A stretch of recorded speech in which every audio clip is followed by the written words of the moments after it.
started here, before we really start talking about Washington State, do want to address something that happened in our game this past weekend with BYU. Obviously, like many of you, was really frustrated and disgusted to hear some of the things that were said during the game.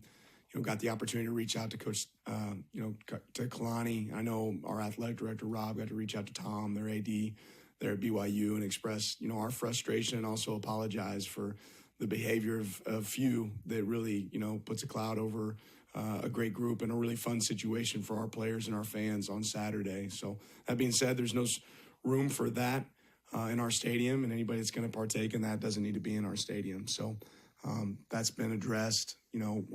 All right, guys, so we got to talk about a story that will not be covered by the mainstream liberal media because the alleged victim of what you probably could define as a hate incident does not have an infinity stone of wokeness. And what I mean by an infinity stone of wokeness, they're not a part of a group that the mainstream liberal media and the woke revolutionaries and the Democrat Party considers to be oppressed in this country. Therefore, actual instances of discrimination, of hate speech, of some type of, violent rhetoric towards those individuals, it doesn't matter, right? It doesn't matter, okay? Because they're not oppressed enough.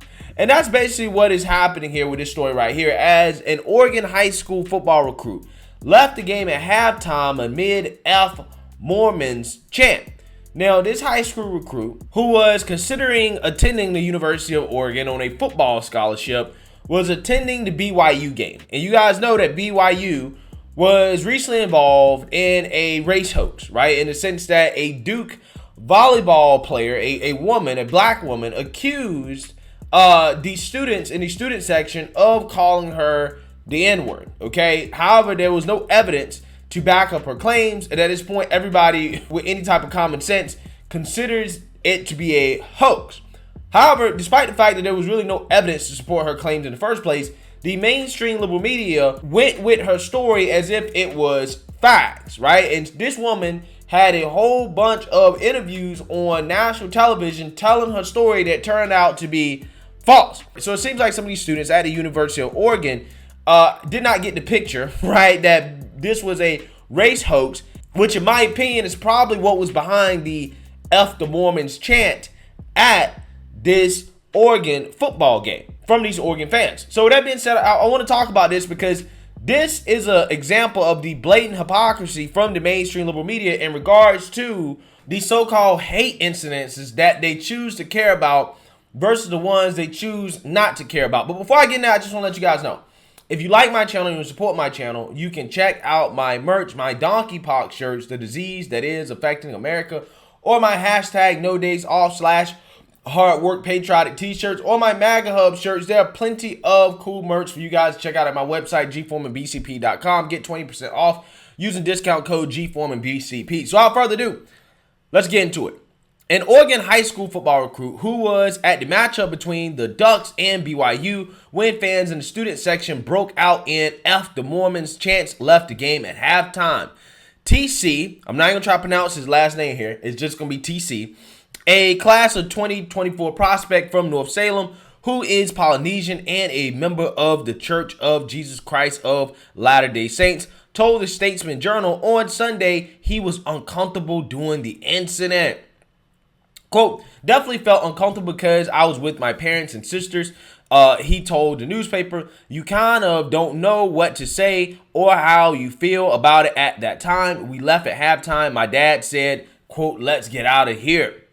He was recruited by Florida State, Louisville, and Miami, Florida, in addition to Oregon, according to the Statesman Journal. He received an offer from the Ducks while he was still in high school. But he said the incident doesn't change his thinking in regard to the school. Quote, to be honest, I felt like the people saying F the Mormons were dumb, but I didn't associate it with the Oregon Ducks or the school. He said, I've always been an Oregon fan, but it's the first time I've seen something like this.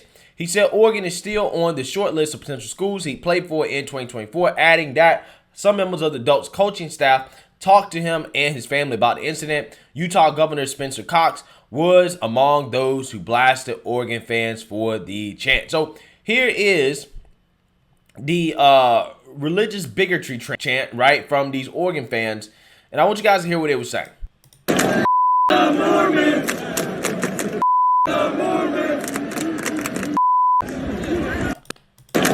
so apparently these chants at one point got so loud that this recruit heard it, right, and left the game at halftime.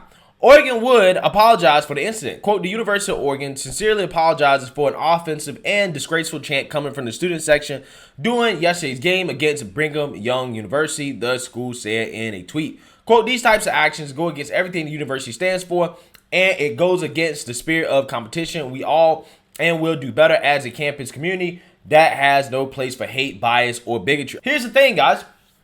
Here's an incident where you have the alleged hateful rhetoric, okay, on camera, right? It's on video. You can see the people that are shouting the hateful rhetoric. And there was an Oregon recruit, a kid, who was offended by this chant of religious bigotry here. And he actually walked off the field because of it, right? Walked off the field, left the game because of it. Where's the mainstream liberal media, right? Where are the tears of victimhood? Oh, I forget. Being a Mormon or a Christian is not an eligible victimhood group to get sympathy tears from the mainstream liberal media when acts of bigotry or hate speech is directed towards them. Because in my opinion, I don't see what is all that worse than saying F the Mormons than saying the N-word to a black person. I mean, you're attacking somebody based off their religion, right? And the N-word is attacking somebody based off their race. If the N-word is hateful, I could say that F the Mormons is probably hateful, right? Or hateful towards somebody's religion. I can make the same argument. So why is this person not getting interviews on CNN and MSNBC and daytime talk shows about the alleged incident of bigotry that happened to him? And it's not really even alleged. We have it on tape, right? We have it on tape. Again, it's because he doesn't check the right victimhood box. It's not a story that's going to get clicks for them, right? They can't push the race hustle. Again, it's not just this student who was offended. Think about the people who went to BYU who may have heard that are Mormons. Their feelings don't matter, right? Their feelings don't matter. It's totally fine to say what you want to those people. But don't say the N-word to a black woman, though, right? That's the end of the world.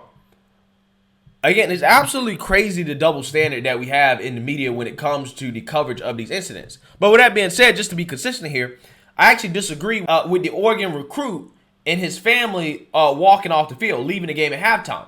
Because, I mean, look, your son's playing football. He's going to be in hostile environments. Even though I don't necessarily agree with what those people were saying, again, just like the people shouting the N-word, I think you got to play through it, right? You got to understand that this is the environment. This is sports. People are going to say messed up stuff like that. You got to play through it, right? Mental toughness. So, again, I think that it's hypocritical from the mainstream liberal media not to bring as much attention to this story, right? This overt example of bigotry or hate against a religion when they do this when it comes to so-called racist bigotry, okay? But at the same time, I disagree with walking off the field. I think you need to stay on the field. I think you need to understand that this is a part of the environment.